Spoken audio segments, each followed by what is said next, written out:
শয়তান অনুপ্রেরণা যোগায় সৎ কাজ থেকে দূরে এবং অসৎ কাজে লাগিয়ে দিয়ে মানুষকে পথভ্রষ্ট ও পথহারা অবশেষে জাহান্নামে বানিয়ে ছাড়ে। তাহলে আমাদের চরম শত্রু হলো শয়তান, কারণ সে আমাদেরকে বিভ্রান্ত করছে, সে আমাদেরকে সরল পথ থেকে বিচ্যুত করছে, সে আমাদেরকে হেদায়েতের পথ থেকে গুমরাহির দিকে ঠেলে দিচ্ছে, সে আমাদেরকে জান্নাতের পথ থেকে জাহান্নামের দিকে ঠেলে দিচ্ছে। অতএব শয়তান আমাদের প্রকাশ্য শত্রু। প্রশ্ন থাকে যে শয়তান মানুষকে বিভ্রান্ত করছে, কিন্তু শয়তানকে কে বিভ্রান্ত করেছে? শয়তান মানুষকে বিভ্রান্ত করছে, কিন্তু শয়তানকে কে বিভ্রান্ত করেছিল? তখন তো কেউ ছিল না। আশ্চর্যের বিষয় না? খুবই সহজ সরল কারণ হচ্ছে, আমরা জানি আল্লাহ রাব্বুল আলামিন যখন আদম আলাইহিস সালামকে সৃষ্টি করলেন, সাথে হাওয়াকে বলেছে যাও তোমরা জান্নাতে থাকো, খাও এবং সুখ ভোগ করো, লা তাকরাবা হাযিহিস শাজারা, তোমরা এই বৃক্ষের নিকটে যেও না। শয়তান তাদেরকে বিভ্রান্ত করলো, ফলে তাদেরকে দুনিয়ায় পাঠিয়ে দেওয়া হলো, তাদেরকে উলঙ্গ করে দেওয়া হলো, তাদের বিবস্ত্র করে দেওয়া হয়েছে। পাপ কাজ করলে এর প্রথম ফল এদেরকে লজ্জিত হতে হবে, বিবস্ত্র হতে হবে। আল্লাহ তাআলা আদম আলাইহিস সালামকে সব কিছু শিখিয়ে দিয়েছিলেন, আল্লামা আদম মাল আসমা, অনেক কিছু জিনিসের নাম শিখিয়ে দিয়েছেন। ফেরেশতাদেরকে জিজ্ঞাসা করা হলো এগুলো কি কি, তারা উত্তর দিতে পারলো না। আদম আলাইহিস সালামকে জিজ্ঞাসা করলে তিনি দিতে পারলেন। ফেরেশতাদের দলভুক্ত হয়েছিল এই ইবলিস, সবাই সিজদা করলো, সাজাদাল মালায়েকা, সমস্ত ফেরেশতাই কি করলো? সিজদা করলো, ইল্লা ইবলিস আবা ওয়াস্তাকবারা, ইবলিস শুধু অস্বীকার করলো এবং অহংকার করলো। কোন এমন জিনিস শয়তান মানে ইবলিসকে বিভ্রান্ত করলো? কে বিভ্রান্ত করলো? তখন তো আল্লাহর অনুগত ছিল, আল্লাহর কথা মানতো, সে আল্লাহরই ইবাদত করতো, বলে তাদের অর্থাৎ ফেরেশতাদের লিডার বানিয়ে দেওয়া হয়েছিল। কি এমন জিনিস তাকে বিভ্রান্ত করলো জানে? সেটা হচ্ছে নফস। নফস প্রবৃত্তি, মানুষের মনের চাহিদা। এই নফসে মানুষকে বিভ্রান্ত করছে। নাহলে রমজান মাসে আমরা জানি সুলসিলাতি শায়াতিন, শয়তানকে বেঁধে দেওয়া হয়। শয়তানকে বেঁধে দেওয়া হলে নফসকে তো বাধা হয় না, যার জন্য শয়তান বাধা থাকলেও আমরা কিছু কিছু পাপে লিপ্ত হয়ে যাই। এটা কে? তখন তো শয়তান বাধা, তাহলে কে পাপ কাজের দিকে উৎসাহ প্রদান করছে, অনুপ্রেরণা যোগাচ্ছে? এটাই হচ্ছে নফস, এটাই হচ্ছে নফস। নফস তখন মানুষকে খারাপ কাজের দিকে উৎসাহ প্রদান করে এবং ভালো কাজ থেকে দূরে থাকে। রূহ চাইছে, আত্মা চাইছে ভালো কাজ করি, মন চাইছে ভালো কাজ করি, কিন্তু নফসের তাতে বাধা দিচ্ছে। এত পাহাড়ের মতো দিন না খেয়ে থাকবা, বাড়িতে সুন্দর স্ত্রী, বাড়িতে ভালো ভালো খাবার, এগুলো ছেড়ে তুমি সারাদিন না খেয়ে থাকবে, একটু বিলাসিতা করো, বুড়া হবে তখন রোজা রাখবে, এখন তো তোমার বয়স অনেক আছে। এটা নফস। ভাই সকল, রূপ কথা হিসাবে আপনাদের সামনে এটা তুলে ধরি। আমরা এলাকায় অনেক ধরনের মাছি দেখতে পাই, তার মধ্যে 3 ধরনের মাছির কথা আমি বলছি আপনার সামনে। একটা মাছি ভনভনা মাছি, এ সবসময় ভ্রমণ করবে, আর এর স্থান হলো নোংরা জায়গায়, যেখানে আবর্জনা, যেখানে নোংরা পায়খানা, যেখানে পচা নর্দমা, একবারে খাটিয়া জায়গা, সেই জায়গাতে সে বসবে এবং ভ্রমণ করবে। একটু সাইজে বড় হয় ভনভনা মাছি। এর জায়গাটাই খারাপ, ও নিজেও খারাপ এবং ও বসবেও খারাপ জায়গায়, আর ভালো কিছু দিবে না, ভালো খারাপই ছড়াবে, ভালো ছড়াবে না। দ্বিতীয় যে মাছিগুলো 2 জায়গায় বসে, পায়খানাতেও বসবে আর আপনার ভাতেও বসবে, পায়খানাতেও বসবে আপনার খাবারেও বসবে, পায়খানাতেও বসবে আপনার চায়েও বসবে, আপনার দুধেও বসবে, আপনার কি বলছে মিষ্টিতেও বসবে, খাবারেও বসবে, নোংরা জায়গায় বসবে, আবার ভালো জায়গাতেও বসবে এই মাছিটা। এটা এই ক্ষেত্রে আল্লাহ রাসূল বললেন যে এই ধরনের মাছি যদি তোমাদের পানীয় পাত্রে পড়ে যায়, চায়ে, দুধে, পানিতে যদি পড়ে যায়, তো সরাসরি উঠিয়ে ফেলে দিও না, বরং এটাকে ডুবাও, পূর্ণভাবে ডুবাও, দিয়ে উঠিয়ে ফেলে দাও। কারণ ওর এক পাখনাতে আরোগ্য থাকে আর এক পাখনাতে রোগ থাকে। অতএব দুটো মিলিয়ে তোমার যেমন ছিল সেরকমই হয়ে যাবে, ও রোগ ছড়াতে পারবে না। আল্লাহ রাসূল বলছেন অন্যতম, আল্লাহ রাসূল বলছেন যে এক পাখনাতে ওর বিষ থাকে, রোগ থাকে, আর এক পাখনায় আরোগ্য থাকে, সফা থাকে। অতএব পূর্ণ ডুবাও, তারপর উঠিয়ে ফেলা। এই মাছিগুলো আমরা চিনতে পেরে গেছি, ভালো তো থাকবে খারাপেও থাকবে, দু জায়গাতে। এটা আরো ভয়ঙ্কর, কারণ পায়খানাতে যে নোংরামি আছে, নোংরা আছে, ব্যাকটেরিয়া জীবাণু আছে, ওগুলো আবার আপনার খাবারে ভাতে বসে দিয়ে ছড়াবে, অসুখ ছড়াবে না। ও ভনভনা খারাপ জায়গাতে আছে তো খারাপ জায়গাতে থাক। তাহলে দু ধরনের মাছি চিনতে পারা গেল। আর এক ধরনের মাছি যেটাকে আমরা মৌমাছি বলি। মৌমাছি ও ভালো জায়গায় বসবে, ওর বসার জায়গা জানেন কোথায়? ফুলে। বলছে বসার জায়গা কোথায়? ফলে। যেখানে ভালো জায়গায়, নোংরা জায়গায় বসবে না, পায়খানাতে বসবে না, ড্রেনে বসবে না। যদি দুর্ঘটনা বশত পড়ে যায় সে কথা ভিন্ন, কিন্তু নর্দমা এবং নোংরা জায়গায় বসবে না। ও ফুল থেকে মধু আহরণকে নিয়ে এসে ও নিজের বাসায় জমায়, আমরা সেটাকে ভেঙে নিয়ে এসে আবার খাই। এটা বিবরণ পবিত্র কোরআন মাজিদে আল্লাহ তাআলা দিয়েছেন। আল্লাহ রাসূল সাল্লাল্লাহু আলাইহি সাল্লাম মধু সম্বন্ধে বলেছেন, মধু উপকারী এবং একটা ঐক্যবদ্ধ কীট, ঐক্যবদ্ধ প্রাণী। ছোট্ট হলেও এদের একতা দেখে অবাক লাগে। এরা যদি আলাদা আলাদা ভাবে মধু এনে রাখে, আমি রাখবো জানালায়, ও বলবে ফ্যানে, ও বলবে আমি মেহরাবে রাখবো, কেউ বলবে দরজায়, তো মধু খেতেই পেতেন না। ওদের একতাবদ্ধতার কারণে আমাদের মুখে মধু আসছে। এটা ভালো, সবসময় উপকার করবে, এরা উপকারী, প্রত্যেকটা মুহূর্তে এরা উপকার করবে।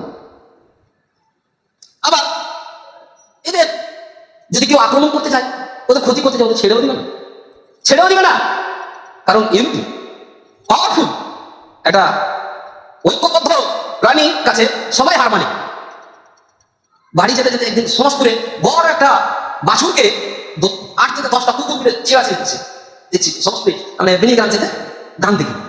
আমি আরেকজনকে দাঁড় করিয়ে দৌড়ে গেলাম, যে কোনো রকম হাঁকালাম, বুঝতে পারছেন? তো ওদের এই 10টা যে কুকুরে এক হয়ে আছে, একটা বড়, তারপরে ওকে ঘায়ল করে দিচ্ছে। দেখতে পান না জিওগ্রাফি বা ডিসকভারিতে যে বড় বড় প্রাণীকে কয়েকটা বাঘ মিলে, নেকড়ে মিলে ঘায়ল করে দিচ্ছে। তো একতা বদ্ধতার দাম আছে, একতাই পাওয়ার আছে, ক্ষমতা আছে। একতার কারণে আজ আমরা মধু পান করতে পারছি। যদি ছত্রভঙ্গ হয় তাহলে এর কোনো মূল্য থাকে না, এর কোনো দাম থাকে না। একটা ঝাঁটাতে অনেকগুলি ক্ষীর বানা থাকে, বলে সেটা ঝাঁটা থেকে যদি বেরিয়ে একটা হয়ে যায়, আবার সেই যে ঝাঁটা মসজিদ পরিষ্কার করছিল, রাস্তা নোংরা পরিষ্কার করছিল, সেটাই আবার আমরা কি করি, আবর্জনার স্তূপে নিক্ষেপ করি, যখন একটা ক্ষীর বেরিয়ে যায়। সমাজ থেকে যে ইসলামী সমাজ থেকে যে বেরিয়ে যাবে, একতাবদ্ধতা জীবন থেকে যারা বেরিয়ে যাবে, যদি একতার জীবন না হয়, মুসলিমদের মধ্যে যদি একতা না হয়, একতার জীবন থেকে যদি কেউ বেরিয়ে যায়, নর্দমার মতো হবে, একে আবর্জনার স্তূপে পরিণত হবে, যাবতীয় হচ্ছে।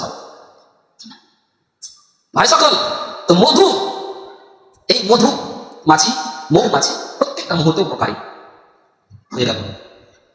এবারে আসি, আল্লাহ সুবহানাহু ওয়া তাআলা পবিত্র কালাম পাকে 3 জায়গায় 3টি নফসের কথা বলা হয়েছে। একটি বলছে নফসে আম্মারা, একটি বলছে নফসে আম্মারা।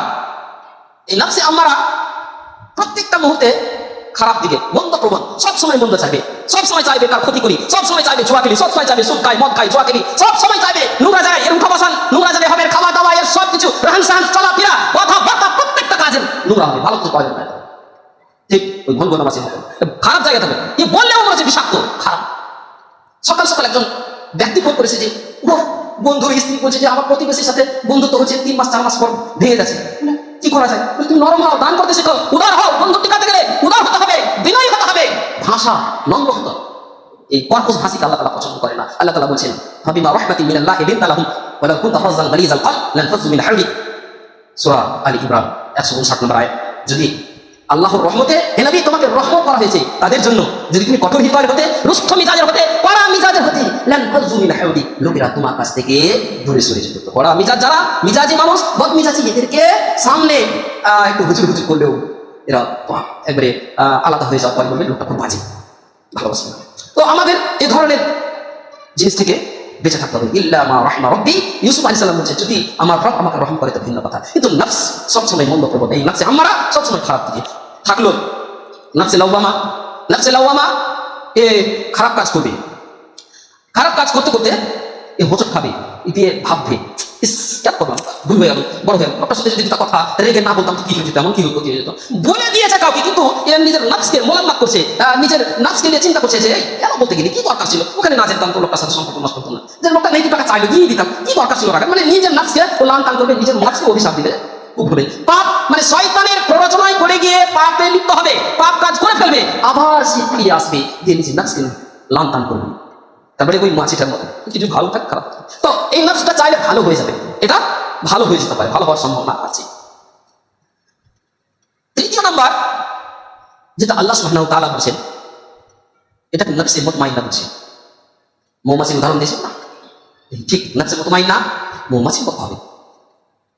এর মন থাকবে কি করে আল্লাহর ইবাদত করতে পারা যায়, কি করে মসজিদ পরিষ্কার থাকে, কি করে মসজিদের উন্নয়ন করা যায়, কি করে সমাজের উন্নয়ন করা যায়, কিভাবে প্রতিবেশীর সহযোগিতা করা যায়, কিভাবে বাপের সেবা করা যায়, কিভাবে মাকে মায়ের জায়গায় রাখা যায়, মর্যাদা দেওয়া যায়, কিভাবে ছোটকে স্নেহ বড়কে শ্রদ্ধা করতে হয়। এর চিন্তা ভাবনা সবসময় ভালো থাকবে, খারাপ থাকবে। এর মুখ থেকে ভালো কথা বের হবে। আল্লাহ রাসূল সাল্লাল্লাহু আলাইহি সাল্লাম বললেন, যারা আখিরাতকে বিশ্বাস করে, আল্লাহকে বিশ্বাস করে, ফালিয়াকুল খায়রান, তারা যেন ভালো কথা বলে, তাদের ইয়াসমুত, যদি ভালো কথা না বলার থাকে, ভুল মুখ দিয়ে যদি ভালো কথা বের মানতে চুপ থেকে দিতে হবে, চুপ থাকতে হবে।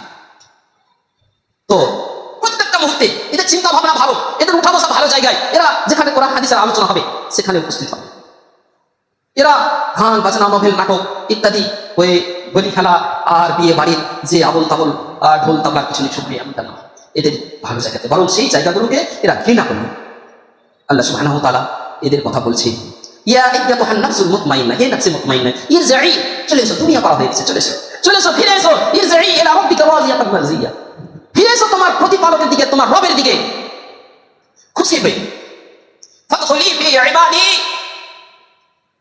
আমার বান্দাদের অন্তর্ভুক্ত হও। দুনিয়া করা হলো, দুনিয়াতে অনেক ভালো কাজ করেছো, আর সময় হয়েছে, এবার চলে এসো আমার কাছে, চলে এসো। আমার যে নেককার বান্দা আছে, সালিহিন আছে, সিদ্দিকিন আছে, সুহাদা আছে, নেককার পুণ্যবান এবং শহীদ যারা হয়েছে, আল্লাহর জমিনে আল্লাহর দ্বীনকে কায়েম করতে গিয়ে নিজের জীবনকে বিসর্জন দিয়েছে, প্রত্যেকটা মুহূর্তে সত্য কথা বলেছে, সত্য পথে চলেছে, নিজের সত্যবাদী থেকে সত্যের দিকে মানুষকে আহ্বান করেছে, নিজে সৎ কাজ করেছে, সৎ কাজের উপদেশ দিয়েছে, ওয়াতাওয়াসাউ বিল হক ওয়াতাওয়াসাউ বিস সবর, সবরের এবং ধৈর্যের মানুষকে হুকুম করেছে, নিজেও ধৈর্য ধারণ করেছে। ওদের অন্তর্ভুক্ত হোক, ওই সমস্ত আমার বান্দাদের অন্তর্ভুক্ত হয়ে যাও, আর ওদের অন্তর্ভুক্ত হয়ে ওদখুলি জান্নাতি, এবং আমার জান্নাতে প্রবেশ করো। বুঝতে পারলেন? তো মুমিনদের জন্য দুনিয়াটা জেলখানা, দুনিয়া ছেড়ে যেতে মুমিনরা একটু দেরি করবে না। যাদের অন্তর দুনিয়ার প্রতি আসক্ত, দুনিয়ার প্রতি মায়া মমতা বেশি, দুনিয়ার প্রেমে আসক্ত হয়ে গেছে, এরা দুনিয়া ছেড়ে সহজে যেতে চাইবে না, এবং আখিরাতের জন্য এরা কিছু করবেও না। আমাদের উচিত হবে আখিরাতের জন্য কিছু পুঁজি সংগ্রহ করা, এবং আমরা বক্তব্যের মাধ্যমে বুঝতেও পেরে গেছি আমার নাফসটা কোন ধরনের আছে। আমি 3 ধরনের নাফসের কথা বললাম, সবাই নিজে নিজে 1 মিনিট চিন্তা করলে বুঝতে পেরেছেন যে আপনি আপনার মধ্যে কোনটা নাফস আছে, আপনি আপনার প্রবৃত্তি কি চাইছে। যদি মৌমাছির মতো হয় তাহলে জান্নাতি, যদি হতে পারে ওই দ্রব ধরনের মাছ হতে পারে, কিছু শাস্তি পাবেন, তারপরে জান্নাতে যাবেন। আর যদি ওই ঘন হয়, সবসময় নোংরা চিন্তা ভাবনা, নোংরা জায়গায়, ভালো কিছু না, তাহলে ভেবে নেন স্থান কোথায় হবে। ভাই সকল, এই জন্য আমরা প্রত্যেকটা মুহূর্তে ভালো কাজ করবো। যদি আমার মধ্যে আপনার মধ্যে পাপ থাকে, আমরা সকলেই পাপকে বিসর্জন দিব, পাপ কাজ থেকে ফিরে আসবো। নেকি কি করে অর্জন করা যায়, যেখানে নেকির কাজ হয় সেখানে কিভাবে উপস্থিত হওয়া যায়, নেকির কাজে সহযোগিতা করা যায়, সেই চিন্তা ভাবনা করবো।